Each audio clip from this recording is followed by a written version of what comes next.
My name is Sue Crane, and I graduated from Red Hook Central School in 1958. Both my mother and father's family have been in the area many, many generations. My father's family going back to 1620 something. And I don't know how long my mother's family were in Red Hook, but I know that her grandparents lived in the village of Red Hook, so numbers of generations in both cases. Yeah. Most of my friends, some of whom still live here, agree that we had an idyllic childhood. It was not very well populated. The town itself was quite rural, and until IBM moved into the Kingston area, it was still a very, very rural town with most of the population within the village of Red Hook. And I had childhood friends who are still here today, Tibby Close being one of them.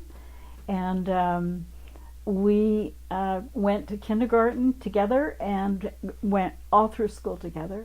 I found in Red Hook opportunities to work when I was young, and I worked at a very young age. At that point in my life, about 14 or 15, it became important to start spending money.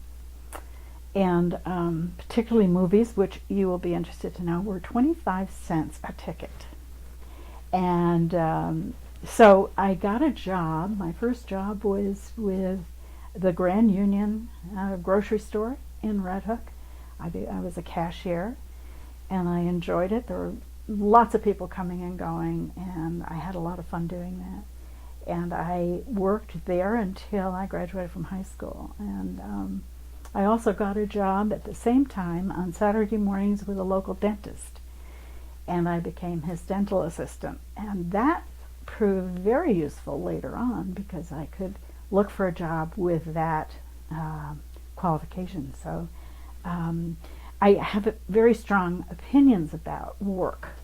I think that work is essential for happiness. My parents, as I said, were very hardworking people. My father was a carpenter, and a very good one, who apprenticed with his brother-in-law and learned carpentry with him as a very young man before my parents were married. And he and my uncle worked together and built many of the homes in the Rhinebeck area and some in Red Hook. And when World War II broke out, people just weren't building. There weren't materials, and people didn't have the money. Everything kind of came to a standstill in terms of that. But IBM moved into Poughkeepsie, and they were developing materials there and had a large plant that became a huge economic engine for the Hudson Valley, and my father began working there and never did go back to independent carpentry as his vocation. He stayed on there and worked there probably over 30 years before he retired. Thinking of my father, my mother at the same time stayed at home. She was a stay-at-home mom, and when I talk about all the things that she did in terms of preserving food and taking care of the home and watching out for the kids and so on, she was a typical mom at the time. My father loved his garden. It was an immense garden for the village of Red Hook. He had, I think, probably the best part of a half an acre planted in vegetables, row after row after row, and kept them not only for us but shared the wealth of that garden with the neighbors. We had enough strawberries one year that we shipped them to New York City with a local farmer who went into New York with his produce every week. And that meant if there were that many strawberries that we kids got involved in working, and often we would go down the streets with a little wagon carrying the vegetables that my father grew and selling them to neighbors and around the bend to people that we didn't know very well. So they always looked for our strawberries. My father, in addition to being a gardener, was an outdoorsman and loved to hunt rabbits and squirrels and I don't know what all, deer. He loved to fish, and consequently many of the vacations we took were somewhere near a lake or streams where he could fish. And ironically, he went off after he had retired, a few months after he had retired from IBM. He went off on the first day of April fishing and didn't come home for lunch, which was very unusual. And my mother called me where I was working at the time and asked me if I would come help her look for him. She just didn't like it. It wasn't what he would normally do. And what happened actually was my brother and I and my husband went to look for him and found him dead in a stream where he had been fishing. The shock of that was murder. It was brutal. But, you know, in later years I realized how blessed he was to have died doing something that he loved doing and not to have suffered through a long recovery or maybe not a recovery. So, you know, there are ways of looking at things differently after shock wears off.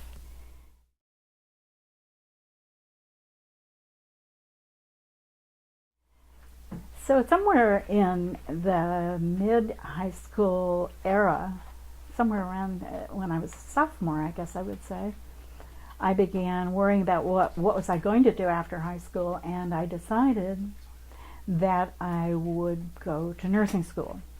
And I applied to several and was accepted at the one I really most wanted to go to, which was Albany Medical Center. And the reason that I wanted to be there was it was in a fairly small city, and near enough home that it wouldn't be inconvenient for me to get home, and it had a very good reputation. And always the money. I was paid for the amount of work that I did. Nursing students were assigned work on the floors of the patient care and were paid for the time spent with the patients. So that was cool. I had a little income coming in while I was there.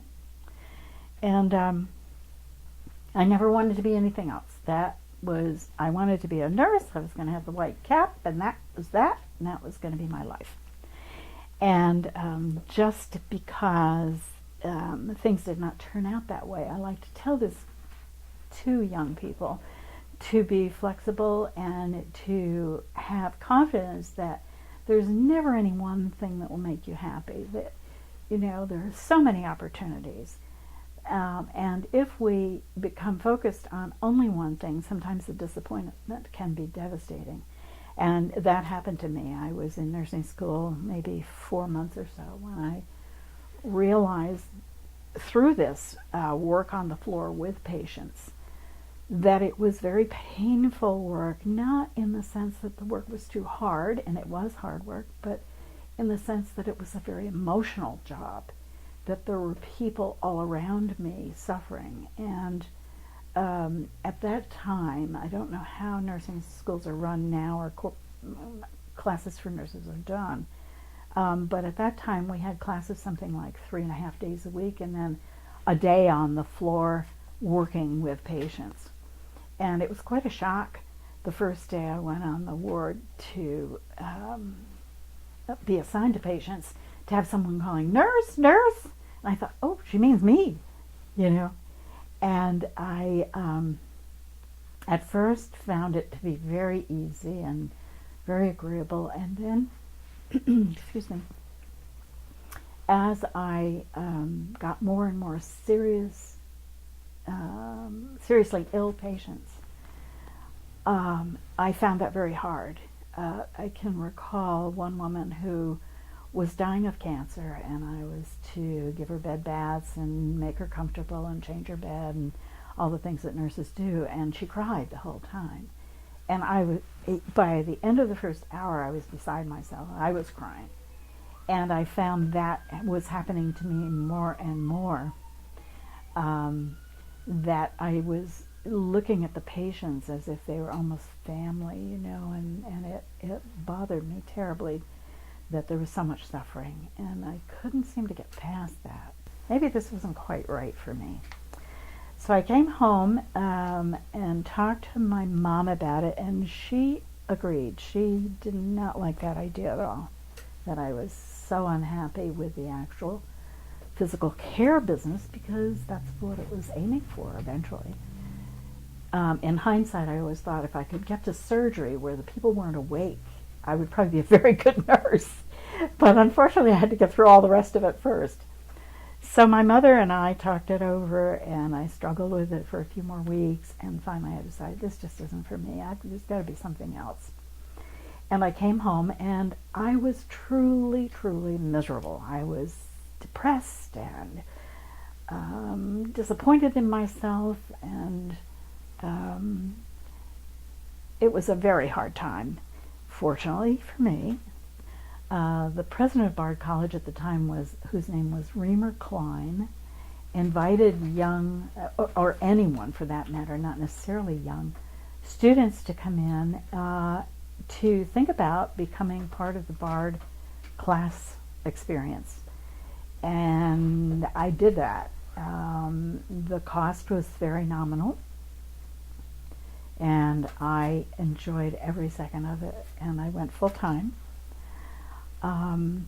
And things were going along swimmingly. I finished my junior year, and I was moving into my senior project and finishing my senior year, when in September of my senior year, my mother-in-law had a massive stroke. And her husband, who was wheelchair bound, came to live with us. And I had just started my senior year, and I thought, I have two children who are, I think they were 10 and 13 or 14 at the time. I've got a house to take care of, a husband, and now I have a wheelchair-bound older person in the house. I don't think I can do this. So I went to see my faculty advisor, and my faculty advisor was a wonderful guy who was not rattled the least by my saying what I just told you, that I have a burden here that's going to be overwhelming. I just don't see how I can continue as a full-time student, or maybe a student at all. And he said, I see. I said, I think I'm going to have to leave. And he said, what difference in all of that would your leaving make? How would your leaving make any difference in all of that? And that, for me, was a life-changing question. How would my leaving change any of that, was the question. And I so often through my life have remembered that, that question, which was just such a short probing on his part. There was no judgment about it. It was just, how do you really, how would that change anything? And I think it's worthwhile to ask ourselves when we make decisions whether the decision will change anything that's made you unhappy or not. So that was very important to me, and as it turned out, I answered the question, nothing. It's not going to make any difference in any of that. That's still all going to be there. And he let me decide whether I would continue, which I did. And I, as you can see, was forever grateful for him for asking that question. How would your leaving change any of that? So as you go through life, challenged by a variety of things, sometimes that's an important question to ask yourself.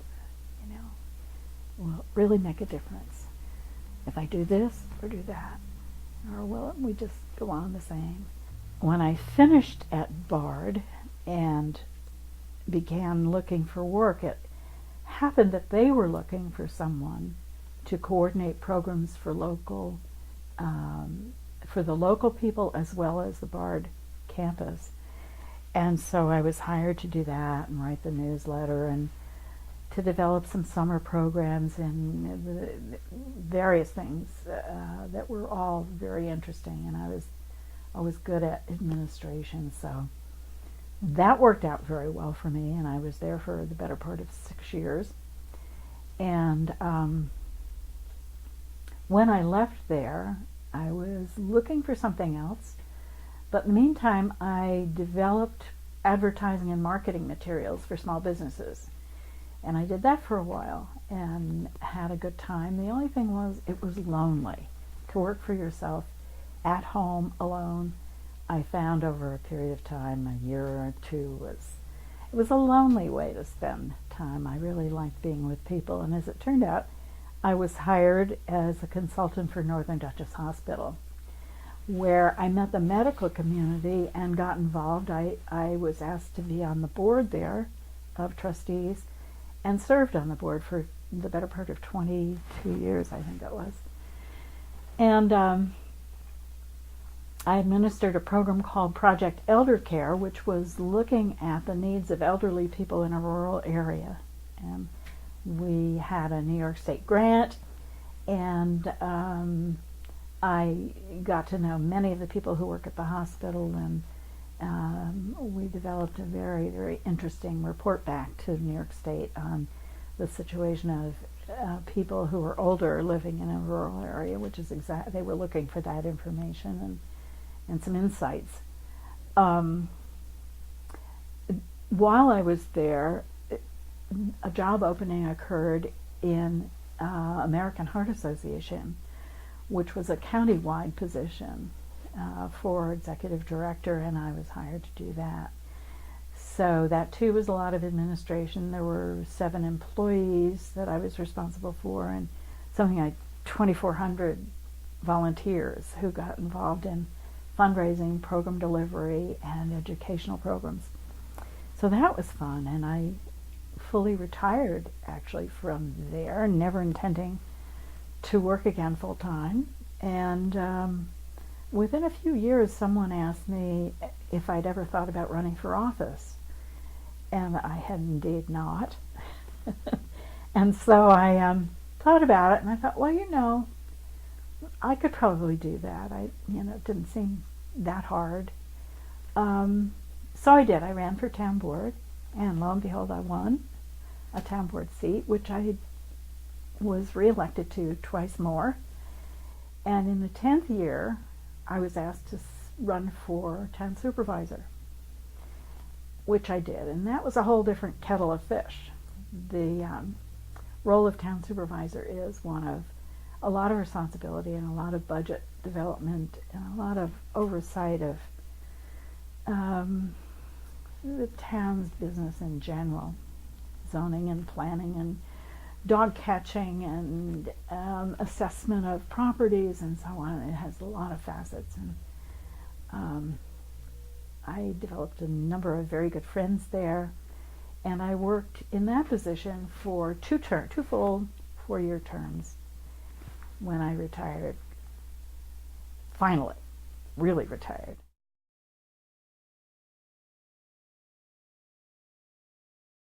I wanted to tell you something about a job that is really my favorite job that we haven't touched on.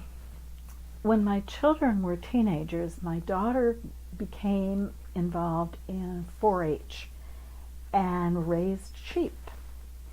And subsequently, we had the opportunity to buy a farm in Tivoli,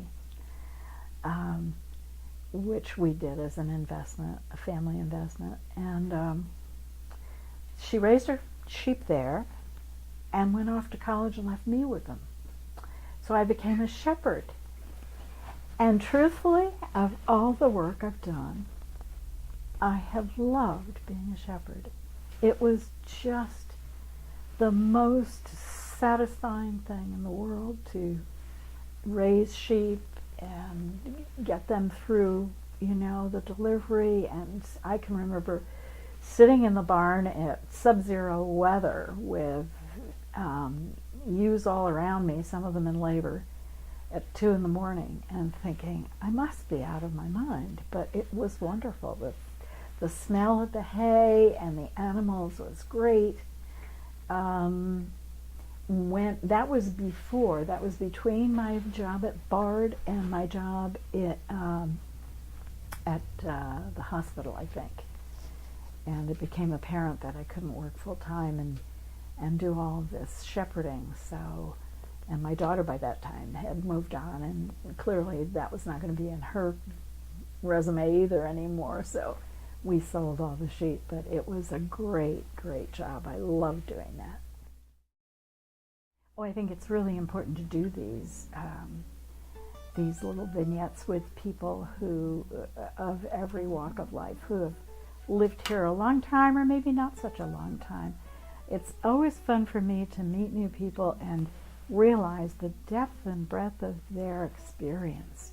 As you get to know people, everybody has a story. Everybody has a fascinating life.